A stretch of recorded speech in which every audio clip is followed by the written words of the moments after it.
Good morning student. आज अपना topic है अलंकार। अलंकार के अपन ने अलंकार के भेद पढ़ लिए। दो भेद थे, शब्दालंकार और अर्थालंकार। शब्दालंकार अपन ने पूरा पढ़ लिया, उसके चारों भेद पढ़ लिए। अर्थालंकार में अपन ने अब तक उपमा अलंकार पढ़ लिया, रूपक पढ़ लिया।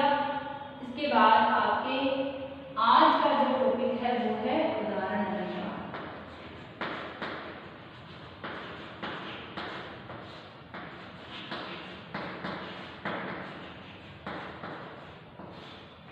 उदाहरण अलंकार। अब उदाहरण अलंकार जहां अपने नाम आ रहा है उदाहरण, तो उदाहरण शब्द से अपन समझते हैं कि किसी चीज को समझाने के लिए हम उसके उदाहरण देते हैं। तो वैसे ही ये अलंकार के लिए है उदाहरण, किसी एक बात को समझाने के लिए उससे मिलती जुलती हम दूसरी बात का वहां पर प्रयोग करेंगे। तो किसी एक बात को समझाने के लिए जब हम उससे मिलते जुलते किसी दूसरे कथनों का प्रयोग करेंगे तो वहां पर होगा उदाहरण अलंकार। तो उदाहरण अलंकार में हम जैसे जहां एक बात को कहकर उससे परिभाषा देखें, जहां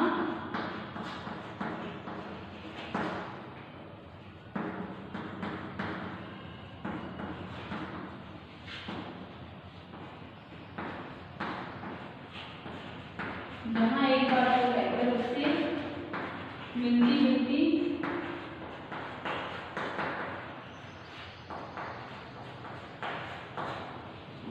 एक बात को कहकर उससे मिलती जुलती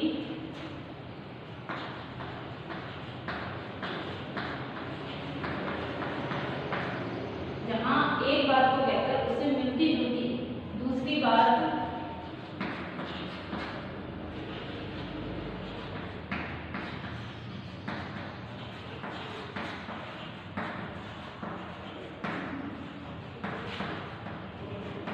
इन दोनों कथनों को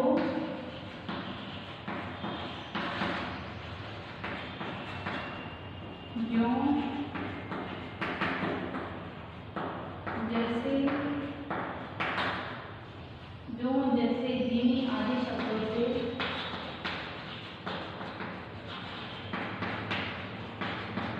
वाचक शब्दों से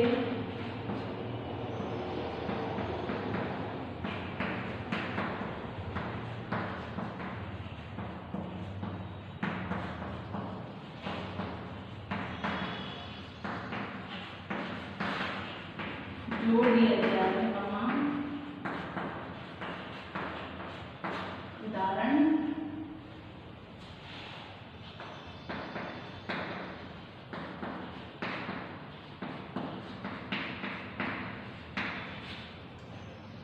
जहां एक बात को कहकर उससे मिलती जुलती दूसरी बात को कहा जाए और इन दूसरी बात का उदाहरण के रूप में कही जाए। इन दोनों कथनों को जैसे जिमी जो इत्यादि वाचक शब्दों से जोड़ दिया जाता है वहां उदाहरण अलंकार होता है। जैसे अब अपन इसका उदाहरण देखते हैं। जैसे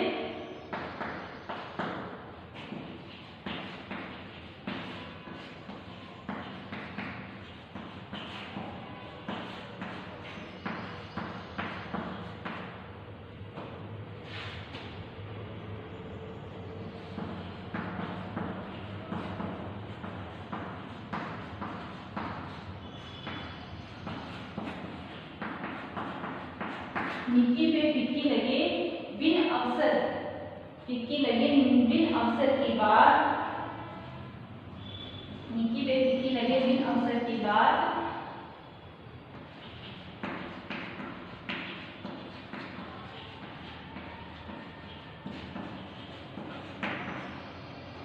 जैसे युद्ध में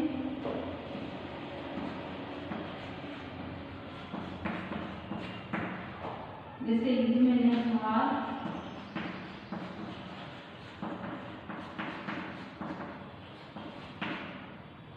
जैसे बर्नक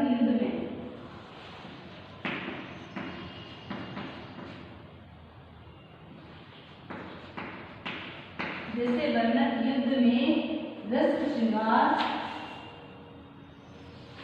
में सुहाग,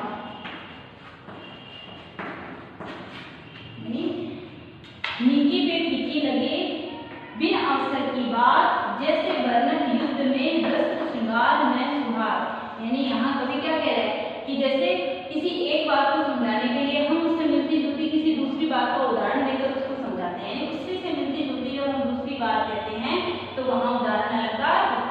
वैसे ही इसके उदाहरण को देखो। कवि कह रहा है नीकी पे फीकी लगी। नीकी यानी अच्छी बात, जो अच्छी बात है वो भी फीकी लगती है। कब लगती है? बिन अवसर की बात, अगर वो बिना अवसर के कही जाती है तो वो बात अच्छी होते हुए भी अपनी फीकी लगती है। इस प्रकार, जिस प्रकार, जैसे वर्णक युद्ध में जिस प्रकार युद्ध के समय पर रस श्रृंगार की बातें अच्छी नहीं लगती है, तो यहाँ ये बात समझाने के लिए, यानी ये बात उसमें समझाने के लिए ये उदाहरण दिया है। ठीक है, इस उदाहरण को, इन दोनों शब्दों को किससे जोड़ा है? जैसे, जिमी, जो, ये शब्द लगकर दो बातों को आपस में जोड़ देते हैं। तो यहाँ नीकी पे फीकी लगी, यानी प्रस्तुत ये है कि कवि क्या कह रहा है कि जो एक बात उसमें कही कि भाई जो नेक बात है वो भी अगर बिना अवसर के कही जाती है तो वो अच्छी नहीं लगती है। तो प्रस्तुत पद में अच्छी बात का है ना,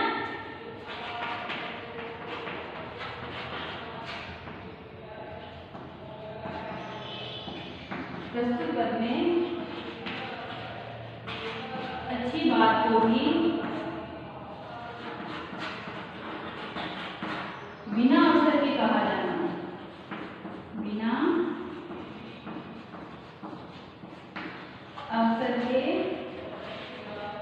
कहा जाना।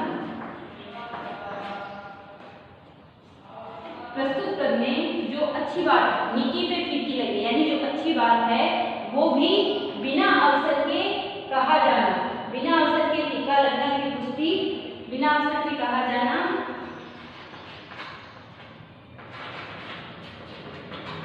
की पुष्टि युद्ध में रस श्रृंगार नहीं हुआ।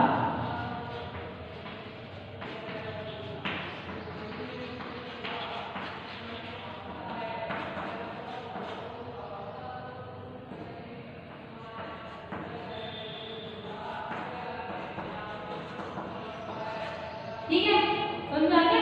यानी जो अवसर के बिना जो बात कही जाती है वो अच्छी नहीं लगती, यानी जो जिस समय जिसका अवसर होता है उसी समय वो बात कहनी चाहिए। ये बात समझाने के लिए कवि ने एक उदाहरण दिया। क्या उदाहरण दिया? कि युद्ध के समय में जब कोई हंसी मजाक या श्रृंगार की बातें करता है तो वो अच्छी नहीं लगती है। तो वैसे ही एक बात को समझाने के लिए उसी से मिलती जुलती जब हम दूसरी बात को प्रस्तुत करके उसका उदाहरण देके जब वो समझाते हैं तो वहां पर उदाहरण अलंकार। जैसे अब मैंने आपको इसलिए लिख के बताया ताकि आपको ये समझ में आए कि प्रस्तुत पद में अच्छी बात का, अच्छी बात है, अच्छी बात में बिना अवसर के कही जाती है तो वो कैसी हो जाती है? जैसे युद्ध में श्रृंगार की बात होती है। तो ये है आपका उदाहरण अलंकार। आगे समझे, यानी जहां एक बात को कहकर उससे मिलती जुलती दूसरी बात को कहा जाए और इन दोनों कथनों को जो, जैसे, जिमी शब्दों के द्वारा जोड़ दिया जाता है वहां उदाहरण अलंकार होता है।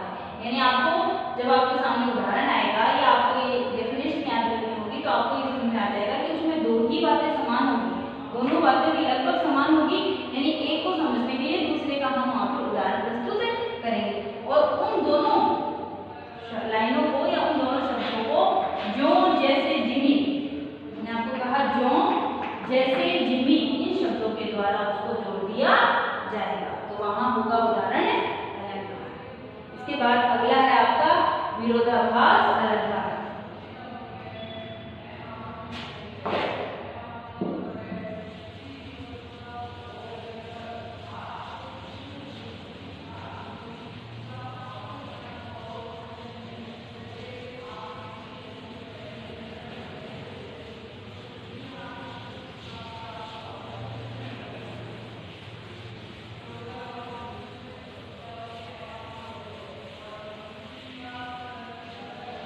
अगला है आपका विरोधाभास।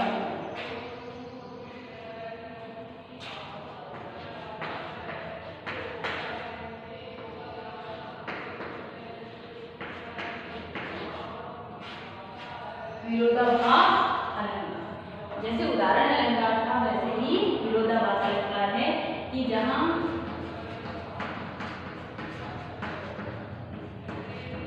विरोध न होने पर भी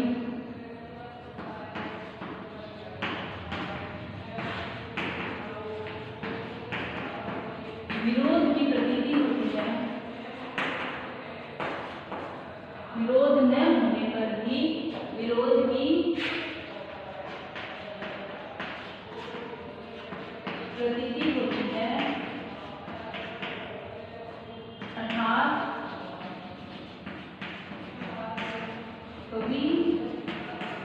शब्दों की योजना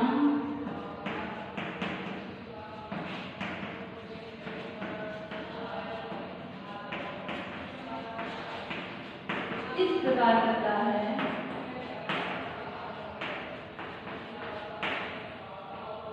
हर कवि शब्दों की योजना इस प्रकार करता है कि विरोध प्रतीत होता है।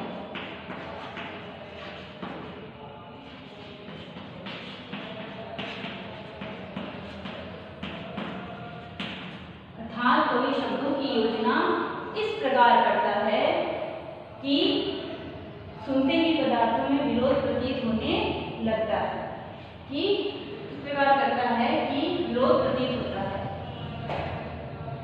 किंतु जैसे ही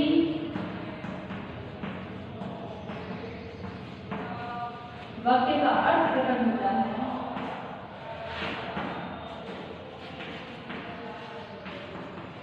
किंतु जैसे ही वाक्य का अर्थ प्रकट होता है,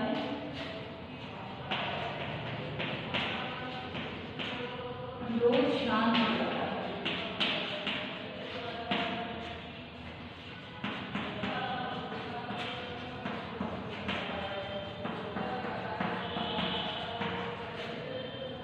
ठीक है, यानी जहां विरोध न होने पर भी विरोध की प्रतीति होती है। यानी कवि शब्दों की इस प्रकार योजना करता है कि पदार्थों को सुनते ही, यहाँ आप ऐसे भी लिख सकते हो कि योजना इस प्रकार करता है कि पदार्थों को सुनते ही विरोध प्रतीत होता है। यानी उन बातों को सुनते ही आप यहाँ पे लिख सकते हो कि पदार्थों को सुनते ही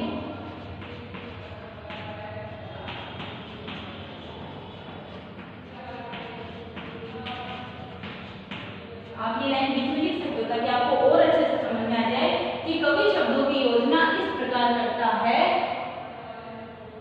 है कि पदार्थ को सुनते ही विरोध प्रतीत होता है, किंतु जैसे ही वाक्य का अर्थ प्रकट होता है विरोध समाप्त हो जाता है या विरोध शांत हो जाता है।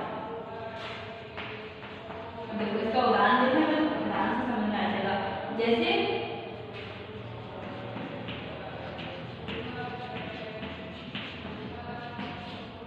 या अनुरागी चित्त की गति समझे नहीं कोई,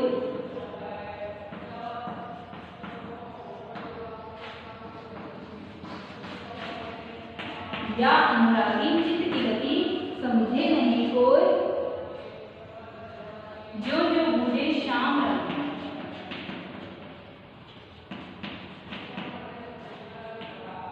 जो जो बूढ़े शाम रंग,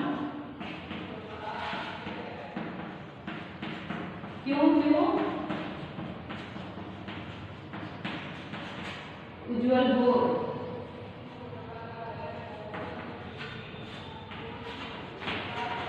जो जो बूढ़े शाम रंग, क्यों क्यों उज्जवल हो।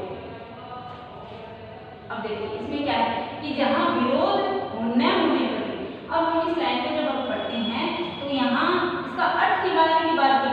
पहले हम इसको पढ़ते हैं, या अनुरागी चित्त की गति समझे नहीं को, जो जो बूढ़े, बूढ़े का हमें पता है डूबना, जो जो बूढ़े शाम रंग, शाम का मतलब काला यानी कलर, क्यों जो, तो जो जो क्यों क्यों पहली बात। दूसरा शाम रंग और उज्जवल होना। तो यहाँ हमें सामान्य तौर पर जब हम इन शब्दों को पढ़ते हैं तो हमें विरोध प्रतीत होता है। वो विरोध हमें लगता है कि जो जो क्यों क्यों या फिर शाम और उज्जवल, कि जहाँ काला और उज्जवल यानी निर्मल, इन शब्दों की बात की जा रही है। तो सामान्य तौर पर हमें पढ़ते ही ऐसा लगता है कि इस चीज में विरोध प्रकट हो रहा है। लेकिन अब हम जब इसका अर्थ निकालते हैं, या अनुरागी चित्त की गति, इस अनुरागी प्रेमी हृदय की गति को कवि क्या कह रहा है, या अनुरागी, अनुरागी मतलब प्रेम करने वाला, ये जो हमारा प्रेमी हृदय है, चित्त यानी हृदय हमारा मन, तो कवि उसके लिए कह रहा है कि ये अनुरागी जो हमारा चित्त है यानी इस प्रेमी हृदय की गति को, गति यानी इसकी चाल को, इसकी चलन को कोई नहीं समझे नहीं कोई नहीं समझ सकता। ये जो हमारा प्रेमी हृदय है उसकी गति को कोई नहीं समझ सकता। क्यों? क्योंकि अनुरागी है यानी ईश्वर की भक्ति करने वाला है, तो इसकी गति को कोई नहीं समझ सकता। जो जो जैसे जैसे बूढ़े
किसी भक्ति में या ईश्वर की भक्ति में डूब रहा है, तो जैसे जैसे हम ईश्वर की भक्ति में डूबते हैं, हमारे मन के हृदय के जो पाप हैं, यानी हमारे मन में जो इच्छाएं हैं, वासनाएं हैं, लालसाएं हैं, वो समाप्त हो जाती है। तो हृदय कैसा हो जाता है? निर्मल हो जाता है। तो कवि यहाँ इसके द्वारा ये समझा रहा है कि जैसे जैसे ये ईश्वर की भक्ति में डूब रहा है, वैसे वैसे ये निर्मल हो रहा है, क्योंकि मन की विषय वासनाएं निकलेगी तो मन कैसा हो जाएगा? निर्मल हो जाएगा। तो ये आपको समझ में आ गया कि विरोधाभास कैसे है, यानी दो विरोध चीजें हैं। एक तो डूबना, किसी काले कलर में या नीले रंग में जब हम डूब रहे हैं तो हम निर्मल कैसे हो रहे हैं, ये इसका उदाहरण है। एक उदाहरण मैं आपको और समझा देती हूँ ताकि आपको और अच्छे से समझ में आ जाए। लिखिए ना ये आप।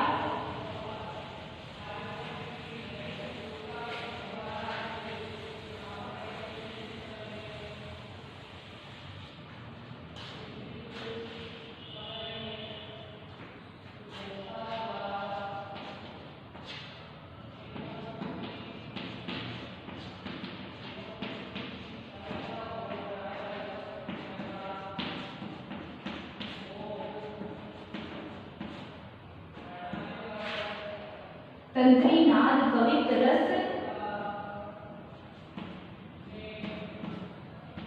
तंत्री नाद कवित रस राग रतिरंग,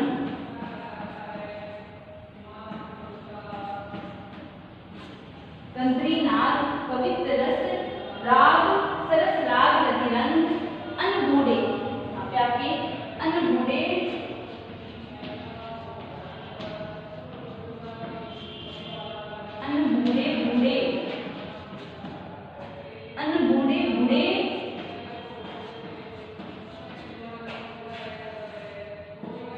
सरस राग,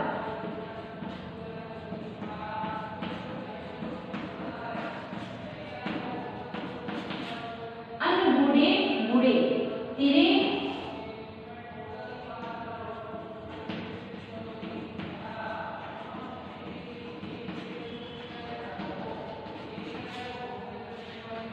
तंत्री नाद कवित रस सरस राग रतिरंग अनबूढ़े बूढ़े तेरे जे डूबे सब अंग, तेरे जे डूबे,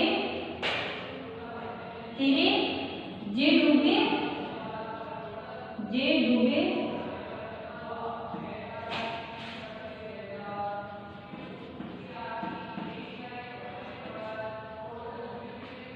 अब देखो वही चीज इसमें है।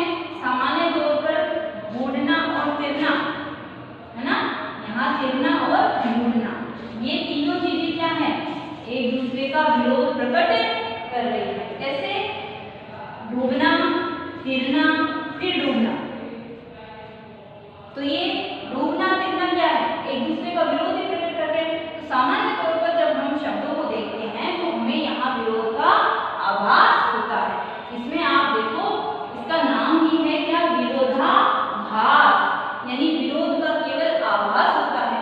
जैसे ही उसका अर्थ निकलता है विरोध समाप्त हो जाता है। तो केवल विरोध का हमें आभास देता है, और वो आभास ये देते हैं कि कवि शब्दों को इस तरीके से लिखता है, इस तरीके से उनकी योजना करता है कि वो एक दूसरे के विपरीत होते हैं। अब डूबना और तिरना दोनों ही एक दूसरे के विपरीत हैं। विपरीत कैसे है? दोनों ही एक दूसरे में आपस में मिलते नहीं हैं। तो जैसे ही हम इस चीज की पुष्टि करते हैं वो हमें अलग से लगते हैं, यानी ऐसा लगता है जैसे केवल विरोध प्रकट कर रहे हैं। सामान्य तौर पर ये विरोध होता नहीं है, लेकिन शब्दों की योजना इस तरीके से है कवि की कि हमें ऐसा लगता है जैसे विरोध का भास हो रहा है। तो यहाँ अब हम इसका अर्थ निकालेंगे। तंत्री नाद यानी वीणाओं का स्वर, कवित रस कविताओं का रस, सरस राग सरस यानी मधुर, राग यानी गीत, रतिरंग यानी श्रृंगार की, मधुर जो रंग है, मधुर जो गीत है और श्रृंगार की जो बातें हैं। अनबूढ़े, ये सारी चीजें क्या है? अनबूढ़े बूढ़े, जो इनमें नहीं डूबे वे डूब गए। यानी जिसने वीणाओं का स्वर यानी सरस्वती की जो वीणा है उसके स्वरों का ज्ञान नहीं लिया, कविताओं के रस का ज्ञान नहीं लिया, और जो मधुर गीत है और जो श्रृंगार है उनके बारे में नहीं जाना, वो अनबूढ़े, इनसे अनबूढ़े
जहाँ कविताओं की यानी रस की, कविता की, शब्दों की योजना इस तरीके से होती है कि उसमें हमें विरोध प्रकट होता है और जैसे ही उसका अर्थ हम निकालते हैं वो विरोध समाप्त हो जाता है। तो जैसे ही विरोध खत्म होता है हमें शब्दार्थ का अर्थ निकल जाता है। आगे आपको समझ में ये है आपका विरोधाभास अलंकार। इससे पहले हमने पढ़ा था उदाहरण अलंकार। उसके मैंने आपको एक ही उदाहरण बताया था।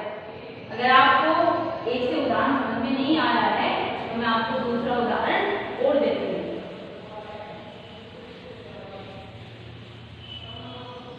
लेकिन अभी तो हमारे उदाहरण अलंकार और विरोधाभास अलंकार दोनों पूरे हो गए, यानी अर्थ अलंकार हमारा पूरा हो गया है। इसके बाद आगे आपका अगला जो होगा क्लास, उसमें हम अगला टॉपिक पढ़ेंगे। अगला टॉपिक है आपका शब्द शक्ति। हमने भाषा पढ़ी, भाषा के हमारे 3 टॉपिक थे, लिपि, व्याकरण और भाषा, वो तीनों हमने पढ़ लिया। उसके बाद दूसरा आपका टॉपिक था पद परिचय। पद परिचय थोड़ा सा हमारा डिटेल टॉपिक था, थोड़ा सा लेंथी था, इसलिए थोड़ा टाइम लग गया। दूसरा टॉपिक था हमारा पद परिचय, वो हमने पढ़ लिया। तीसरा हमने पढ़ा अलंकार। तो 3 टॉपिक हमारे पूरे हो गए हैं। आपको उदाहरण अलंकार का एक उदाहरण मैंने आपको अभी एक उदाहरण बताया था, उस एक उदाहरण से अगर आपको समझ में ना आए तो मैं आपको एक उदाहरण और बता देती हूँ।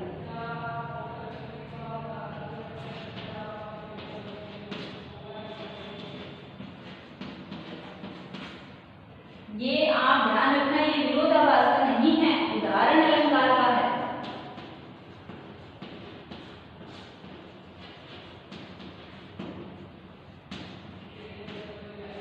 ठीक है ना, कि कहीं विरोधाभास के बाद हम कर रहे हैं तो आपको ये लगे कि उसमें एक ही उदाहरण आपको बताया मैंने। अगर एक उदाहरण से आपको बाई दिए नहीं समझ में आए तो दूसरा हम लिख देते हैं सबे सहायक सबल के।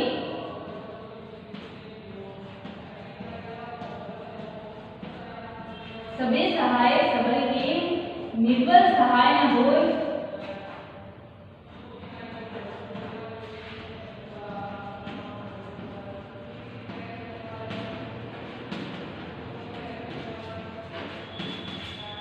सबे सहायक सबल के निर्बल सहाय होय न निर्बल सहाय, पवन जगावत आग जो, पवन जगावत आग जो,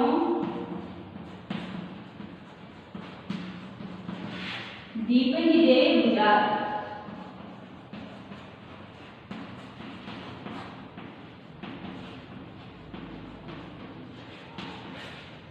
सबे सहायक सबल के निर्बल सहायक न होय, पवन जगावत आग जो, दीप ही दे बुझाए।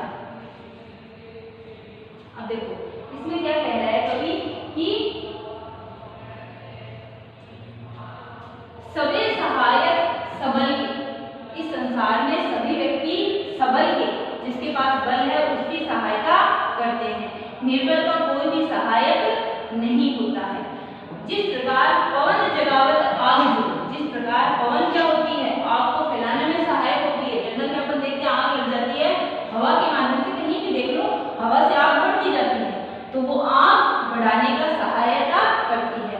लेकिन वही पवन दीप ही दे तो बुझा, लेकिन वही पवन दीपक को बुझा देती है। क्यों?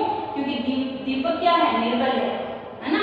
और जो आग है यानी बड़ी आग, एक तो दीपक में भी अग्नि होती है, वैसे ही हम कहीं बड़ी जगह पे भी आग लगते हैं। जैसे अपन देखते हैं जंगल में आग लग जाती है तो जंगल की आग क्या होती है, जैसे जैसे हवा चलती है वैसे वैसे पूरे जंगल में फैल जाती है, तो वो उस आग को बढ़ाने में सहायता करती है।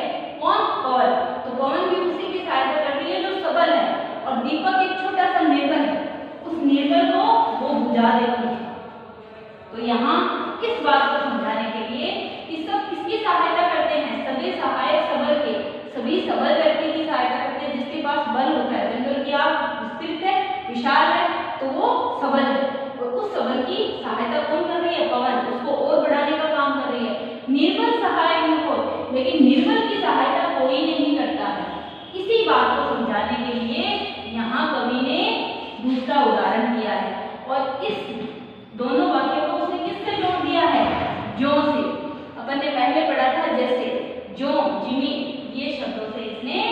जोड़ दिया है। तो दो शब्दों को जोड़ने का काम करते हैं, वहां होता है उदाहरण अलंकार। और एक बात को समझाने के लिए उससे मिलती जुलती दूसरी बात को बताया जाता है। ये मैंने आपको दूसरा उदाहरण इसलिए बताया कि कहीं आपको एक उदाहरण से समझ में नहीं आ रहा हो। ठीक है, ये आपका आज अलंकार का टॉपिक पूरा हो गया। इसके बाद अगली क्लास में हम पढ़ेंगे शब्द। इसमें आपको अपने नोटबुक में करना है अलंकार का। आपको कैसे काम करना है, अब तक अपने 2 या 3 वीडियो आ गए। आपको अलंकार की परिभाषा, फिर उसके 2 वीडियो, शब्द अलंकार, अर्थ अलंकार। शब्द अलंकार की पहले आप परिभाषा देंगे, फिर उसके जितने टॉपिक मैंने आपको अंग बताए हैं, यानी जितने उसके टॉपिक बताए हैं अलग अलग, जैसे अनुप्रास अलंकार है, ये सारे आपको अलग अलग करने हैं। इनकी परिभाषा देके उसका उदाहरण देना है। उसके बाद अर्थ अलंकार, फिर अर्थ अलंकार के टॉपिक, उनमें सबकी परिभाषा और उनका उदाहरण। इसमें आपके 2 नंबर का टॉपिक आएगा, मैंने आपको पहले भी बता दिया। फिर आपको बता दूं कि 2 नंबर का एग्जाम में ये टॉपिक आएगा। जैसे ये उदाहरण आ गया, प्रस्तुत उदाहरण में कौन सा अलंकार है, उसकी आप परिभाषा दीजिए। तो पहले आप अलंकार का नाम देंगे तो वो 1 नंबर का, और फिर उसकी परिभाषा दे देंगे वो 1 नंबर का। या तो ऐसे क्वेश्चन आएगा, ये आएगा किसी अलंकार का नाम दीजिए, जैसे विरोधाभास अलंकार की परिभाषा दीजिए और उसका उदाहरण दीजिए। तो 1 नंबर की